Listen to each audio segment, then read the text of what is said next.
ونستعينه ونستغفره ونؤمن به ونتوكل عليه ونعوذ بالله من شرور أنفسنا ومن سيئات أعمالنا من يهده الله فلا مضل له ومن يضلل فلا هادي له ونشهد أن لا إله إلا الله وحده لا شريك له ونشهد أن سيدنا وسندنا ونبينا ومولانا محمدا عبده ورسوله صلى الله تعالى عليه وعلى آله وأصحابه وبارك وسلم تسليما كثيرا كثيرا. أما بعد فأعوذ بالله من الشيطان الرجيم. بسم الله الرحمن الرحيم. إن عدة الشهور عند الله 12 شهرا في كتاب الله يوم خلق السماوات والأرض منها 4 حرم. صدق الله العظيم وصدق رسوله النبي الكريم ونحن على ذلك لمن الشاهدين والشاكرين والحمد لله رب العالمين. میرے قابل احترام بزرگوں محترم سامعین، محرم الحرام کا یہ مہینہ شروع ہو چکا ہے. یہ سن 1446 کا پہلا مہینہ ہے. نئے سال کا آغاز بھی ہے، نئے مہینے کا آغاز بھی ہے. اس موقع پر ایک تو اللہ جل شانہ سے امن و سلامتی اور خیر و برکت کی دعاؤں کا اہتمام کرنا چاہیے کہ اللہ جل شانہ اس نئے سال کو ہمارے لیے خیر و برکت کا باعث بنائے، امن و امان کا باعث بنائے، سلامتی والا مہینہ بنائے. دوسری بات، اس مہینے کے حوالے سے جو اس کی فضیلت ہے، جو اس کا مقام اور مرتبہ ہے، اور جو اس کے اندر معمولات کی تلقین کی گئی ہیں، اس کا اہتمام ہو. حضور علیہ الصلوۃ والسلام نے 4 مہینوں کو قابل احترام قرار دیا. قرآن کریم بھی ان 4 مہینوں کو قابل احترام قرار دیتا ہے. انہی میں سے یہ مہینہ محرم الحرام کا بھی ہے. 4 مہینے، ایک ذی قعدہ کا مہینہ، ایک ذی الحجہ کا مہینہ، اور یہ محرم الحرام کا مہینہ، اور ایک رجب کا مہینہ. یہ 4 مہینے ان مہینوں میں سے ہیں جو بڑے قابل احترام، اسلام کی آمد سے پہلے ہی وہ محترم اور مکرم تھے.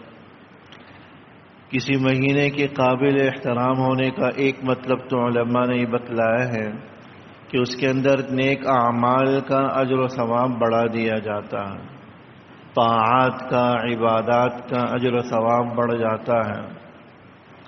اور دوسرا مطلب ان کے قابل احترام ہونے کا یہ بھی ہے، حضرت مفتی محمد شفیع صاحب رحمہ اللہ تعالی نے بھی معارف القرآن کے اندر یہ بات بیان فرمائی ہے ان آیات کے ذیل میں کہ جو قابل احترام مہینے ہیں، 4 مہینے، ان میں عبادات و طاعات کا اہتمام، نیک اعمال کا اہتمام، پورے سال عبادات و طاعات کی توفیق ملنے کی علامت اور دلیل ہوتی ہے.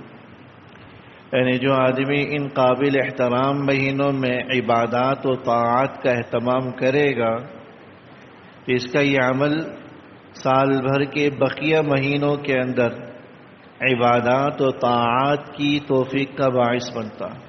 اللہ جل شانہ ان مہینوں میں نیک اعمال کرنے والے کو پورا سال عبادات و طاعات میں لگنے کی توفیق عطا فرماتا. اور اگر جو شخص اپنے آپ کو گناہوں سے بچانے کا اہتمام کرے، ان مہینوں کے اندر اپنے آپ کو گناہوں سے جتنا دور رکھے گا، اس کا اہتمام کرے گا، پورا سال اللہ جل شانہ اس کو گناہ سے بچنے میں توفیق عطا فرمائے گا، گناہ سے بچنے کی توفیق ملے گی. تو اس لیے یہ عبادات اور طاعات والے مہینے جو چل رہے ہیں قابل احترام مہینے، اس میں طاعات کا اہتمام ہو۔ اللہ کی ذات سے امید ہے کہ پورا سال اللہ عبادات کی توفیق عطا فرمائے، اور گناہوں سے اجتناب کا اہتمام ہو۔ اللہ جل شانہ پورے سال گناہوں سے بچنے کی توفیق عطا فرمائے۔ تو اس لیے ان مہینوں کو بھی تول کر اہتمام کے ساتھ ان دنوں کو خرچ کرنے کی کوشش کرنی چاہیے کہ ہمارا کوئی لمحہ ضائع نہ ہو، طاعات اور عبادات سے غفلت کے ساتھ نہ گزرے، گناہوں میں نہ گزرے۔ تو جتنی عبادات کا اہتمام کریں گے اللہ بقیہ مہینوں میں بھی اس کی توفیق دے گا، اور جتنے گناہوں سے بچیں گے اللہ بقیہ مہینوں میں بھی بچنے کی توفیق عطا فرمائے۔ تیسری بات جو اس مہینے کے حوالے سے ہے وہ روزوں کا اہتمام اور روزوں کی فضیلت۔ اس پورے مہینے کے اندر روزہ رکھنے کی فضیلت ہے۔ حضور علیہ الصلوۃ والسلام کے بارے میں منقول ہے کہ حضرت عبداللہ ابن عباس رضی اللہ تعالی عنہما فرماتے کہ میں نے کسی اور مہینے میں حضور علیہ الصلوۃ والسلام کو اس قدر روزہ رکھنے کا اہتمام کرتے ہوئے نہیں دیکھا جتنا اس مہینے کے اندر وہ روزے کا اہتمام فرماتے تھے۔ تو پورے مہینے کے اندر روزوں کے اہتمام کا معمول تھا حضور علیہ الصلوۃ والسلام کا۔ اور اسی طرح افضل الصیام بعد رمضان شہر اللہ المحرم فرمایا گیا کہ رمضان کے بعد سب سے افضل ترین روزے محرم الحرام کے روزے ہیں، محرم الحرام کے روزے۔ اللہ جل شانہ نے اپنے فضل سے موسم بھی کچھ بہتر کر دیا، تو امید ہے اللہ جل شانہ روزوں کی ادائیگی میں آسانی نصیب فرمائے گا۔ اس لیے روزوں کا بھی ہر آدمی اہتمام کرے۔ ایسے ہی ایک حدیث کے اندر یہ بھی بتلا دیا گیا کہ کبھی بھی حضور علیہ الصلوۃ والسلام نے ان 4 دنوں کے روزوں کو ترک نہیں کیا، 4 مہینوں میں روزوں کو ترک نہیں کیا۔ ایک یوم عاشورہ کا روزہ، ایک عشرہ ذی الحج کے روزے، ہر مہینے میں 3 دن ایام 20، 13، 14، 15 تاریخوں کی اسلامی مہینے کی، ان کا اہتمام آپ علیہ الصلوۃ والسلام فرماتے، اور فجر کی 2 سنتیں۔ یہ 4 چیزیں کبھی حضور علیہ الصلوۃ والسلام نے نہیں چھوڑی، یہ 4 چیزیں کبھی بھی حضور علیہ السلام نے ترک نہیں کی۔ یوم عاشورہ کا روزہ، عشرہ ذی الحج کا جو پچھلے مہینے کے 10 دن گزر گئے، ابتدائی 10 دن، اور تیسرا جو ہے وہ فجر کی سنتیں ہیں، فجر کی سنتوں کو کبھی حضور علیہ الصلوۃ والسلام نے ترک نہیں کی، اور 14 ہر مہینے کے اندر 3 دن کے روزوں کا اہتمام وہ فرماتے تھے، 13 اور 14 اور 15۔ اس اعتبار سے بھی حضور علیہ الصلوۃ والسلام کا معمول ملتا ہے۔ عاشورہ کا دن جس کو 10 محرم الحرام کہا جاتا ہے، اس دن کی بھی الگ سے فضیلت احادیث مبارکہ کے اندر منقول ہے کہ جو عاشورہ کے دن کے روزے کا اہتمام کرتا ہے اللہ جل شانہ پچھلے 1 سال کے گناہوں کا وہ کفارہ ہو جاتا۔ یوم عرفہ کا روزہ 9 ذی الحجہ وہ بھی فضیلت والا ہے، ان دونوں کی بڑی فضیلت بیان کی گئی۔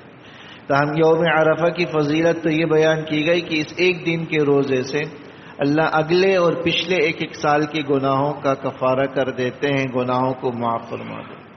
اور 10 محرم الحرام کے روزے کے بارے میں 1 سال کی وہ گناہوں کے کفارے کی خبر ہے کہ جو 10 محرم الحرام کا روزہ رکھ لیتا ہے اللہ اس 1 دن کے روزے کے توفیل پچھلے 1 سال کے گناہوں کو معاف فرما دیتا ہے۔ تو کم سے کم عاشورہ کے دن کے روزے کا اہتمام ہو۔ حضور علیہ الصلوۃ والسلام سے یہ بھی منقول ہے، آپ نے اس خواہش کا اظہار فرمایا تھا کہ اگر میں آئندہ سال زندہ رہا تو 10 محرم کے ساتھ 9 محرم کا 11 محرم الحرام کا روزہ بھی ساتھ ملاؤں تاکہ یہود کے ساتھ مشابہت نہ ہو۔ اس لیے کوشش تو اسی بات کی ہو کہ 10 محرم الحرام کے روزے کے ساتھ ساتھ 9 تاریخ کے روزے کا اہتمام کر لیا جائے یا 11 تاریخ کے روزے کا اہتمام کر لیا جائے، یعنی 2 کر لیے جائے تو یہ زیادہ بہتر ہے۔ 9 اور 10 دونوں چھٹی کے دن ہیں ہمارے یہاں، تو اس لیے اللہ جل شانہ نے یہ بھی آسانی کر دی کہ کام کاج اور ملازمت کی چھٹی ہے، تو ان 2 دنوں کے اندر روزوں کا ہر آدمی اہتمام کر لے۔ اللہ جل شانہ ہم سب کو ان دنوں میں روزہ رکھنے کی توفیق عطا فرمائے۔ بقیہ پورے مہینے کے اندر جب بھی اللہ توفیق دے روزوں کا اہتمام کرنا چاہیے اور روزوں کی اہتمام کی کوشش کرنی چاہیے۔ 10 محرم الحرام کے دن کے حوالے سے ایک اور فضیلت بھی بعض احادیث مبارکہ کے اندر گزری ہے، اور وہ دسترخوان کو وسیع کرنے کی، دسترخوان کو کشادہ کرنے کی ایک حدیث۔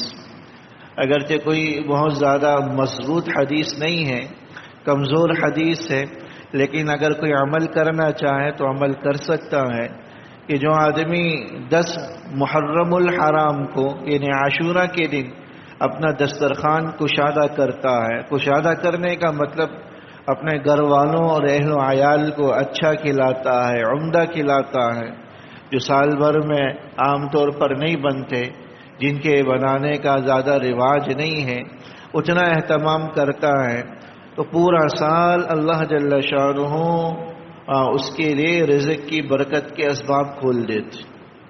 وہ کہ ایک دن اپنے گھر والوں پر کھانے پینے کی وسعت اور کشادگی یہ پورے سال کی خیر و برکت کے حصول کا ذریعہ اور سبب بن جاتا ہے اپنے اہل و عیال پر۔ یہ مطلب بھی نہیں ہے کہ لوگ دیگے چڑھا کر ادھر ادھر بانٹنے کی کوشش کریں، کوئی مخصوص قسم کا کھانا بھی متعین نہیں ہے کہ بھئی حلیمی بنے گی اور دوسری چیزیں نہیں بنے گی، جیسا کہ ہمارے لوگوں نے لازم کر دیا کہ بھئی محرم کو تو بس حلیمی بٹنی ہے، حلیمی بننی ہے۔ دکان والوں نے جو ہے حلیم کے آئٹم پر جو ہے قیمتیں سستی ہونے کے آفر لگا لیتے ہیں، اور ہر قسم کے آئٹم جو ہے نا فروخت خریدنے کی ترغیب دی جا رہی ہوتی ہے۔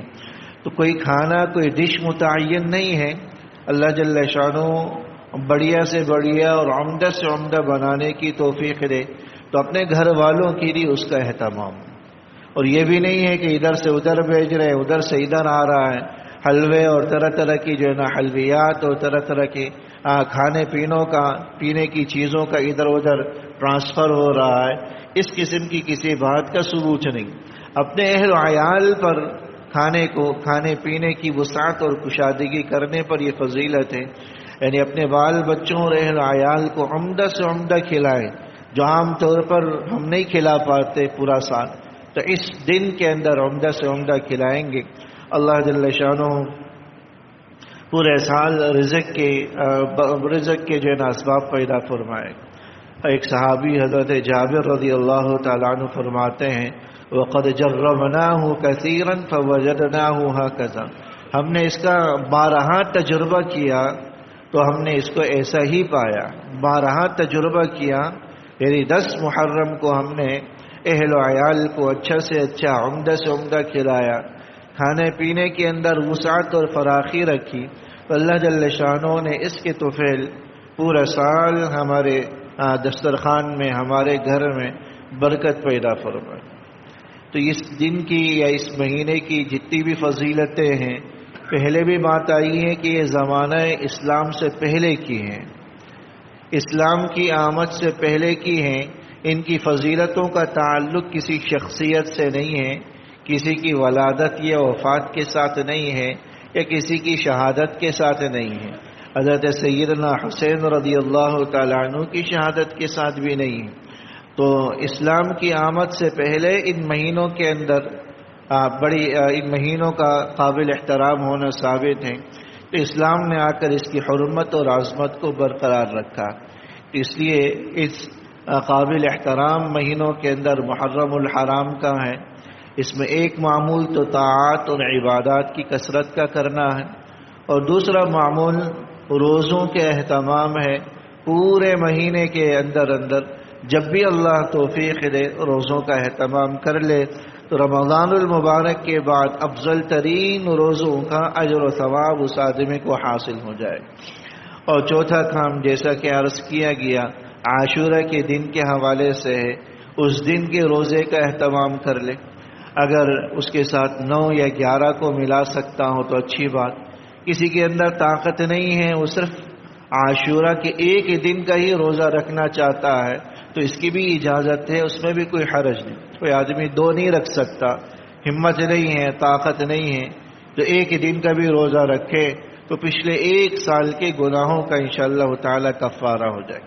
یہ فضیلت والے ایام ہیں میرے دوستوں، ان ایام اور ان مہینوں کو تول تول کر اہتمام کے ساتھ خرچ کریں کہ ہر عمل اللہ کے نزدیک پورے سال میں کیے ہوئے اعمال کے مقابلے میں زیادہ اجر و ثواب رکھتا ہے۔ اسی طرح ہر گناہ اس کا وبال اور اس کی نحوست بھی پورے سال کے مقابلے میں بڑھ جاتی ہے، بڑھا دی جاتی۔ تو جس طرح طاعات، عبادات اور نیک اعمال کا اجر و ثواب بڑھا دیا جاتا ہے، ایسے ہی گناہوں کی شناعت، اس کی قباحت اور اس پر سزا اور وعید کو بھی بڑھا دیا جاتا۔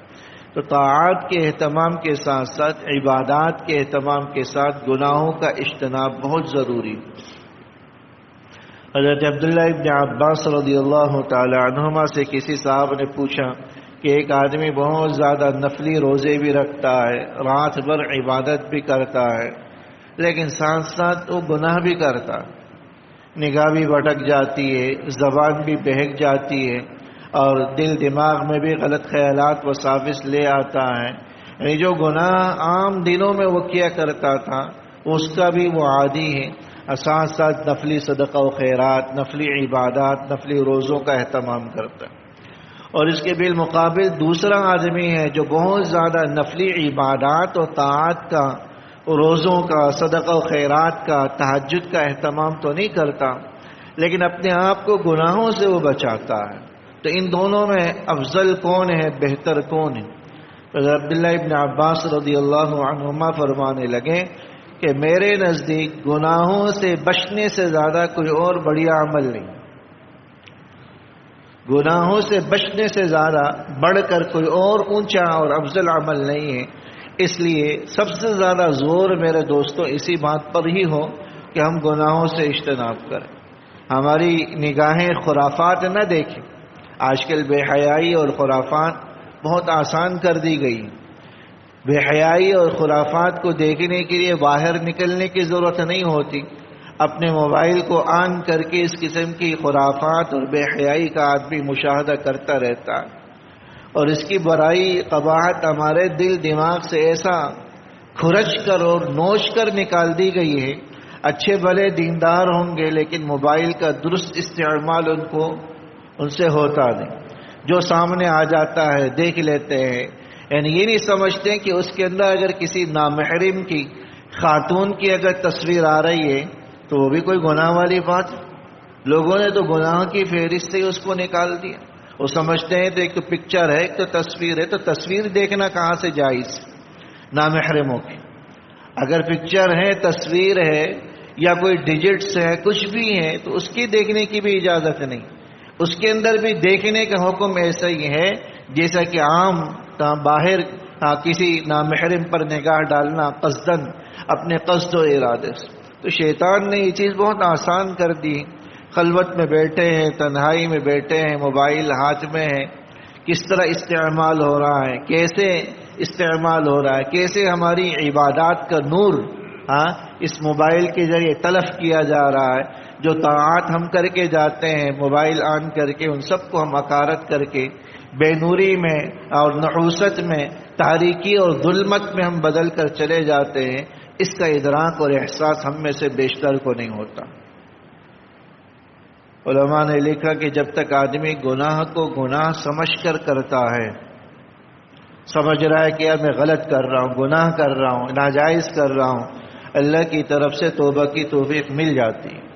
لیکن جو آدمی کسی گناہ کو گناہ ہی نہ سمجھے، اس کے گناہ ہونے کی برائی، قباحت اس کے دل دماغ سے کھرچ دی جائے، ختم کر دی جائے، لوگ اس کو معمول کا عمل، معمول کی چیز یا روٹین کا عمل قرار دیں، معیوب ہی نہ سمجھے، گھر کی خواتین کے ساتھ بیٹھے ہیں، موبائل استعمال ہو رہا ہے، ٹی وی چل رہی ہے، طرح طرح کی جو ہے نا پروگرام اور ڈرامے چل رہے ہیں، طرح طرح کی لغویات چل رہی. سوچ ہی ختم ہو کر رہ کر گئی کہ بھائی اپنی خواتین کے ساتھ بیٹھ کر میں نامحرموں کو کیسے دیکھ رہا ہوں. یہی خواتین اگر باہر اپنے شوہر کو دیکھ لیں کہ کسی نامحرم پر نگاہ ڈال رہا ہے تو ناراضگی کا اظہار کریں، لیکن اگر ٹی وی یا موبائل میں دیکھیں تو خواتین اور اپنے گھر کی عورتیں بھی اس کو غلط نہیں سمجھ رہی ہوتی. اس طرح اگر خواتین موبائل میں مردوں کو دیکھ رہی ہیں تو مرد حضرات بھی سمجھتے کوئی غلط نہیں کر رہی، کوئی گناہ نہیں کر رہی، اس قدر ڈانٹا یا تنبیہ نہیں کی جا رہی ہوتی. لیکن باہر نکلتے ہوئے پردے کے اہتمام اور پردے کی تنبیہ کی جاتی کہ بھئی بے پردگی جائز نہیں ہے، نامحرموں کو دیکھنا جائز نہیں ہے. اس میں ہم تھوڑی سختی، تھوڑی سی تنبیہ کر جاتے ہیں. لیکن اگر ڈراموں کی شکلوں میں، پروگراموں کی شکل میں، ٹی وی کی اور موبائل کی شکل میں ان چیزوں کو اگر نامحرموں کو دیکھا جا رہا ہے تو مردوں کی دماغ پر بھی، مردوں کی پیشانی پر شکل نہیں آتی تو کہتے ہیں عام سی چیز ہے، ہر گھر کی چیز ہے، ہر جگہ ہو رہا ہے، ہر کوئی دیکھ رہا ہے. مطلب عرض کرنے کا مقصد یہ تھا کہ یہ چیز ہم لوگوں نے گناہوں کی فہرست سے ہی خارج کر دی. خواتین کا موبائل میں نامحرم کو دیکھنا کوئی گناہ ہی نہیں. نہ گھر کا سربراہ روک رہا ہے، نہ والد روک رہا ہے، نہ کوئی اور فرد دیکھ رہا ہے. اسی طرح اگر مرد دیکھ رہے ہیں تو گھر کی خواتین کو کوئی اعتراض نہیں ہوتا، یہ تو معمول کا عمل. لیکن جس طرح باہر دیکھنے کا گناہ ہے ایسے ہی اسکرین کے ذریعے دیکھنے کا بھی وہی گناہ ہے. کوئی فرق نہیں، کوئی فرق نہیں. لیکن ایک کو اتنا عام کر دیا گیا کہ اس کے گناہ ہونے کی نحوست ہی ہمارے دل و دماغ سے ختم ہو گئی. تو یہ یاد رکھیے گا، جب کسی چیز کے گناہ ہونے کا احساس ختم ہو جاتا ہے، مردہ ہو جاتا ہے، تو پھر اس سے عام طور پر توبہ کی توفیق نہیں ملتی. توبہ کی توفیق سلب کر لی جاتی ہے، کھینچ لی جاتی ہے، اٹھا لی جاتی ہے. اس لیے میرے دوستوں ان چیزوں کا بھی ہم استعمال کم سے کم کریں. بقدر ضرورت نگاہوں کی حفاظت کرتے ہوئے کوئی استعمال کر لے اپنی جائز اور ضروری امور کی انجام دہی کے لیے تو کوئی حرج نہیں. لیکن لایعنی طور پر اس کا استعمال اور گھنٹوں اس پہ صرف کر دینا یہ ایک طرح سے ہمارے اعمال کے نور کو ضائع کر رکھ دیتا. آج جو ہماری یہ دعائیں بے وقعت بے جان ہیں وہ اس لیے نہیں ہے کہ ہم باہر کسی گناہ کے راستے پر چل رہے ہوتے ہیں، گھر کے اندر اپنی نگاہوں کے سامنے ہم نے گناہ کا اڈا کھول رکھا ہے جس کی وجہ سے وہ ساری نحوست اور بے برکتی ہمارے دل دماغ میں آ جاتی ہے. عبادات کا نور، عبادات کی حلاوت ختم ہو کر رہ جاتی. جب یہ ہماری نمازیں بے جان، ہمارے روزے صدقہ و خیرات بے جان، ہماری طاعات اور عبادات بے جان ہو کر رہ گئی تو انہی حالات نے ہمیں جو ہے نا بے برکتی کے دلدل میں ڈال دیا. اس لیے ان قابل احترام مہینوں کے اندر کم سے کم اس کا اہتمام کر لے کہ جتنا گناہوں سے اجتناب کر سکتے ہوں. امید ہے اللہ کی ذات سے جو جتنا اہتمام کرے گا اللہ پورا سال گناہوں سے بچنے کی توفیق عطا فرمائے. جو جتنا طاعات کرے گا پورے سال طاعات اور عبادات کی توفیق ملنے کا ذریعہ اور باعث بنے گا.